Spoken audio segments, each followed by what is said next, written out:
Good afternoon friends, कैसे हैं आप सब लोग। आज हम लोग लेसन प्लान संख्या 3 देखेंगे। सबसे पहले विद्यालय का नाम, छात्राध्यापिका का नाम, कक्षा 10, विषय है इतिहास, प्रकरण है भारत में राष्ट्रवाद, दिनांक, घंटी, अवधि, सामान्य उद्देश्य। पहला है छात्रों में इतिहास के प्रति रुचि जागृत करना। दूसरा है छात्रों की मानसिक शक्तियों का विकास करना। तीसरा है छात्रों में वैज्ञानिक पद्धति का विकास करना। चौथा, छात्रों में राष्ट्रीय भावना का विकास करना। पांचवा, छात्रों में सामाजिक गुणों का विकास करना। विशिष्ट उद्देश्य। विशिष्ट उद्देश्य में पहला है छात्रों को राष्ट्रवाद के बारे में जानकारी प्राप्त कराना। तीसरा, छात्रों को प्रथम विश्व युद्ध के बारे तथा उस समय की आर्थिक एवं राजनीतिक स्थिति की जानकारी प्राप्त कराना। तीसरा, छात्रों को सत्याग्रह के अर्थ के बारे में परिचित कराना।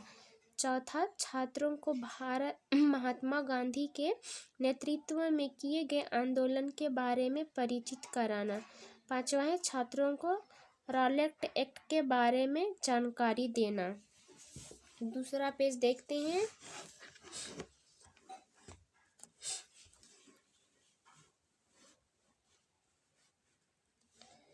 परंपरागत शिक्षण सहायक सामग्री। चौक, श्यामपट्ट, डस्टर, संकेतक, लपेट। विशिष्ट शिक्षण सामग्री, चार्ट, शिक्षण विधि, व्याख्यान सह प्रदर्शन विधि, शिक्षण सूत्र, सरल से कठिन की ओर। पूर्व ज्ञान, छात्र भारत में राष्ट्रवाद के बारे में सामान्य जानकारी रखते हैं। प्रस्तावना प्रश्न। क्रम संख्या, छात्राध्यापिका क्रियाशीलन, छात्र क्रियाशीलन। प्रश्न संख्या 1, हमारे देश में राष्ट्रीय झंडा कब फहराया जाता है। हमारे देश में राष्ट्रीय झंडा 15 अगस्त और 26 जनवरी को फहराया जाता है। दूसरा, 15 अगस्त 1947 को क्या हुआ था। 15 अगस्त 1947 को भारत आज़ाद हुआ था। तीसरा क्वेश्चन है, भारत किसके गुलामी से आज़ाद हुआ। भारत अंग्रेज़ों की गुलामी से आज़ाद हुआ। चौथा है, अंग्रेज़ों के शोषण के विरुद्ध आवाज़ उठाने के लिए भारतीय नेताओं ने जनता में कौन सी भावना को विकसित किया। छात्र अनुत्तरित रहेंगे। समस्यात्मक प्रश्न है। उद्देश्य कथन। छात्रों, आज हम लोग भारत में राष्ट्रवाद के बारे में अध्ययन करेंगे। अब नेक्स्ट पेज चलते हैं।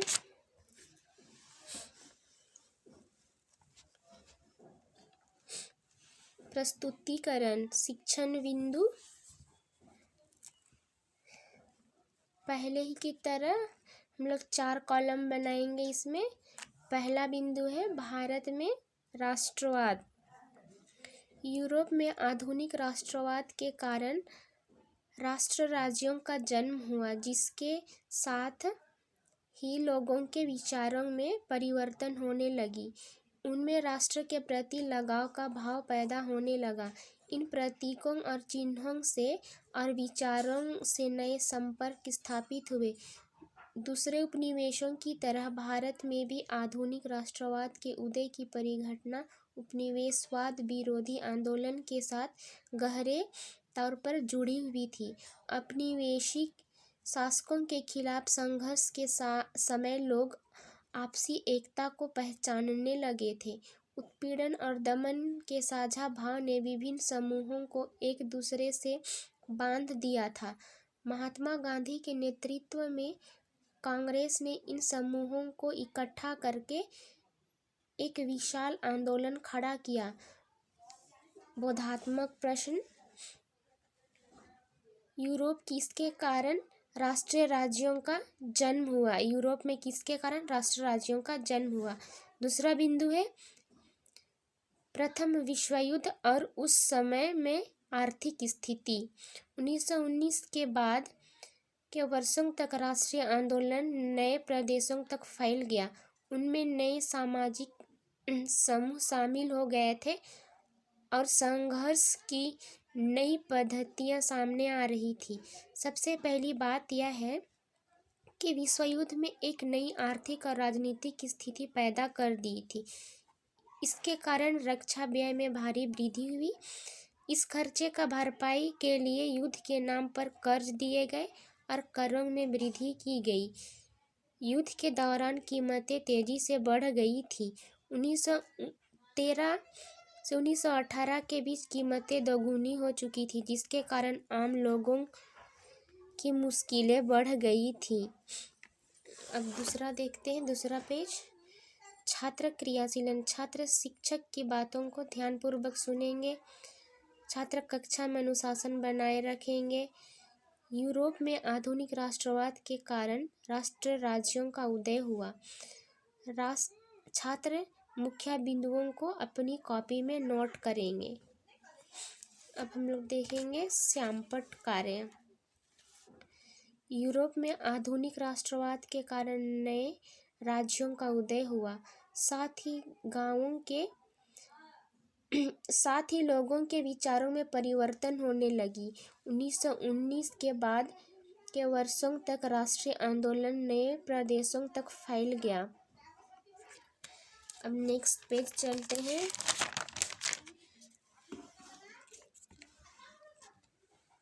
सिपाहियों को जबरन भर्ती किया गया, जिसके कारण ग्रामीण इलाकों में व्यापक गुस्सा था। 1918 से 1919 और 1920 से 1921 में देश के बहुत सारे हिस्से में फसल खराब हो गई थी, जिसके कारण खाद्य पदार्थों का भारी अभाव पैदा हो गया। इसी समय फ्लू की महामारी फैल गई, जिसमें 120 से 130 लाख लोग मारे गए। बोधात्मक प्रश्न: कौन से युद्ध ने नई आर्थिक और राजनीतिक स्थिति पैदा कर दी थी?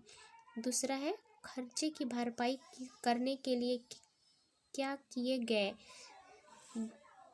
तीसरा बिंदु है सत्याग्रह का विचार। महात्मा गांधी जनवरी 1915 में भारत लौटे। इससे पहले वे दक्षिण अफ्रीका में थे। उसने वहां की नस्ल भेदी सरकार से सफलतापूर्वक लोहा लिया था। इस पद्धति को सत्याग्रह कहते हैं। सत्याग्रह के विचारों में सत्य की शक्ति पर आग्रह और सत्य की खोज पर जोर दिया जाता था। इस संघर्ष में अंततः सत्य की ही जीत होती है। गांधी जी को विश्वास था कि अहिंसा का वह धर्म सभी भारतीयों को एकता के सूत्र में बांध सकता है। भारत आने के बाद गांधी जी ने कई स्थानों पर आंदोलन चलाए।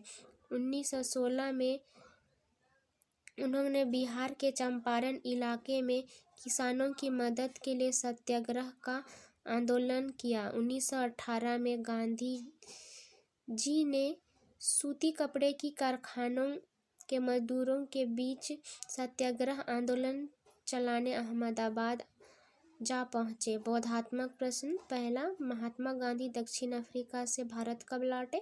दूसरा, 1916 में गांधी जी ने कहाँ के किसानों को संघर्ष के लिए प्रेरित किया? देखेंगे छात्र क्रियाशीलन। छात्र शिक्षक की बातों को ध्यानपूर्वक सुनेंगे। प्रथम विश्व युद्ध ने नई आर्थिक और राजनीतिक स्थिति पैदा कर दी थी। खर्चे की भरपाई के लिए युद्धों के आय से कर्ज लिया गया। छात्र मुख्य बिंदुओं को अपनी कॉपी में नोट करेंगे। छात्र कक्षा में अनुशासन बनाए रखेंगे। महात्मा गांधी दक्षिण अफ्रीका से भारत 1915 ईस्वी को लौटे। 1916 में गांधी जी ने बिहार के चंपारण इलाके के किसानों को संघर्ष के लिए प्रेरित किया। श्यामपट्ट कार्य 1918 से 1919 और 1920 से 1921 में देश के बहुत सारे हिस्से में फसल खराब हो गई। दूसरा बिंदु है जिसके कारण खाद्य फसलों का भारी अभाव पैदा हो गया। तीसरा है 1915 में महात्मा गांधी दक्षिण अफ्रीका से भारत लौटे। अब अगला पेज देखते हैं।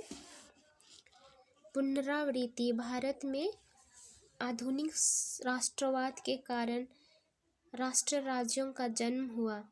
दूसरा, उत्पीड़न और दमन के साझा भाव ने विभिन्न समूहों को एक दूसरे से बांध दिया था। तीसरा है 1913 से 1918 के बीच कीमतें बढ़ जाने के कारण आम लोगों की मुश्किलें बढ़ गई थीं। चौथा, महात्मा गांधी 1915 में दक्षिण अफ्रीका से भारत लौटे। मूल्यांकन। किसके नेतृत्व में कांग्रेस ने विशाल आंदोलन खड़ा किया? दूसरा, प्रथम विश्व युद्ध ने कैसी स्थिति उत्पन्न कर दी थी? तीसरा, सत्याग्रह किसे कहते हैं? चौथा, 1918 में गांधी जी ने क्या किया था? गृह कक्षा कार्य है। प्रथम विश्व युद्ध कब हुआ था? प्रथम विश्व युद्ध के बाद कौन सी महामारी फैल गई? तीसरा, महात्मा गांधी दक्षिण अफ्रीका से भारत कब लौटे? चौथा, 1916 में गांधी जी ने कहाँ के किसानों को संघर्ष के लिए प्रेरित किया? गृह कार्य। प्रथम विश्व युद्ध में उत्पन्न आर्थिक और राजनीतिक स्थितियों का वर्णन कीजिए। चौथा, सत्याग्रह आंदोलन चलाने के लिए महात्मा गांधी कहाँ पहुँचे? छात्राध्यापिका का हस्ताक्षर, पर्यवेक्षक का हस्ताक्षर।